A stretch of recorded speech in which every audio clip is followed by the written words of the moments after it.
question and answers. Yes, thank you. Lotte Mejlhed, TV2 Denmark. For you, Mr. Governor, you are saying in a statement, actually, by signing this statement, yes, that you want to show the world that California is a stable, reliable partner, no matter who is in the White House. Yeah. In which way do you want to show the Danish people that you are different from Trump? A Trump that has actually said that he would like to take over part of the Danish kingdom, Greenland. So how would you, by signing this agreement, show the Danish people that you want a different way? Well, I can only establish the California way, representing, state with more scientists, engineers, more researchers, more Nobel laureates. I would argue one of the finest systems of public higher education anywhere in the world. A state, as I said, that practices pluralism. State that has all kinds of struggles, all kinds of challenges. We recognize that. But a state of mind is about an open hand, not a closed fist. It's about expressing respect and appreciation. We all share the same short moment in life, and there's grace in that. And so our approach is a little different from that perspective. I think it's because of our values that we continue to excel. There's not an economy in the United States of America that has any industry larger than the state of California. Forestry, jobs, even hunting, agriculture. In every key industry, the minister and I had the privilege of talking about Salesforce. When I was mayor, proving how long ago it was, the cloud was still in the sky. Apps were things you filled out to get into college. Facebook didn't even exist. LinkedIn was a prison. 5G was a parking space. You get the point.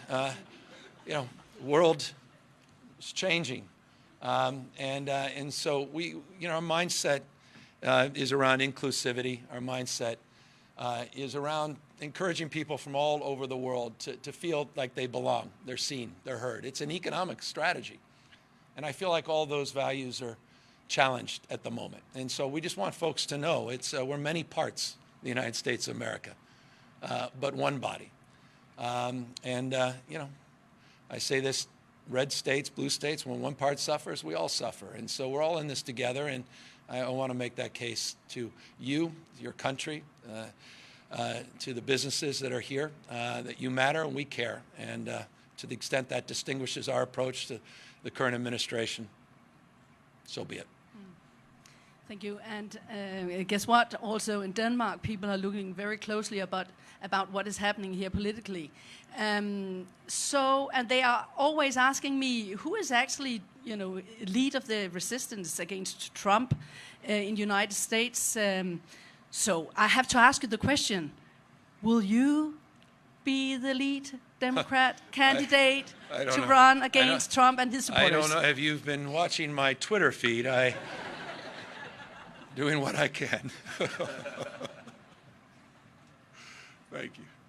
Hi, Governor. Thanks for having us. Monica Madden, ABC 7 News. A lot of alluding to the commander-in-chief. Obviously, one way you're trying to rein in some of his power is through the redistricting ballot measure.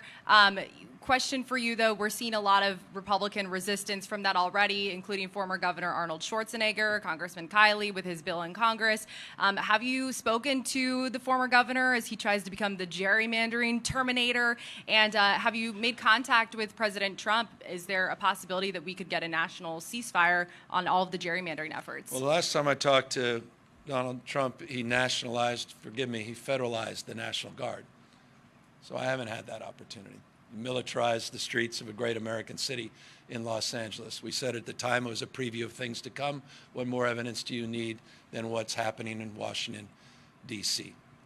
As it relates to the former governor, who's a friend and a colleague of sorts, I met with him for an hour and a half last week, went down and visited him at his home. We had a fantastic conversation.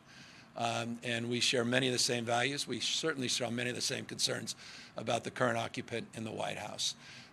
Very proud of the legislature for moving quickly. We have now a special election on November 4th. We're looking forward to the voters doing something the voters have never been tasked to do in any time in U.S. history, in the most transparent and democratic way, making a determination for themselves what maps are appropriate in redistricting. That is in stark contrast to what happened in Texas, where those maps were drawn at Mar-a-Lago. And so our approach is very different. It's temporary, it's transparent, and it's democratic. So it was agree to disagree with Governor Schwarzenegger? We had more areas of agreement than disagreement. Governor Lauren Thomas of CBS News Bay Area, thank you for your time. Also on redistricting, recent polling has shown that a majority of voters in the state are not in support of this ballot measure, including one out this morning by our neighbors over at UC Berkeley. We're also starting to see a lot of spending on opposition mailers on this. I myself received one in the mail just yesterday. So what is your confidence level that this ballot measure is going to get across the finish line, and what kind of support do you think it really needs to accomplish that? Well, we've had overwhelming support, including former President Barack Obama. It's united the Democratic Party. Independents, I think, broadly recognize what's at stake. And so we put a stake in the ground. We're giving the people the opportunity to decide. I have all the confidence in the world that we're going to succeed. The more people are made aware of what this is, the more likely they are to support it. As it relates to the opposition, it was predictable. It was very predictable. You have Trump-aligned, Trump-backed forces that are going to spend upwards of $100 million to defeat this initiative. They want to rig the election. Donald Trump knows he will lose the midterms.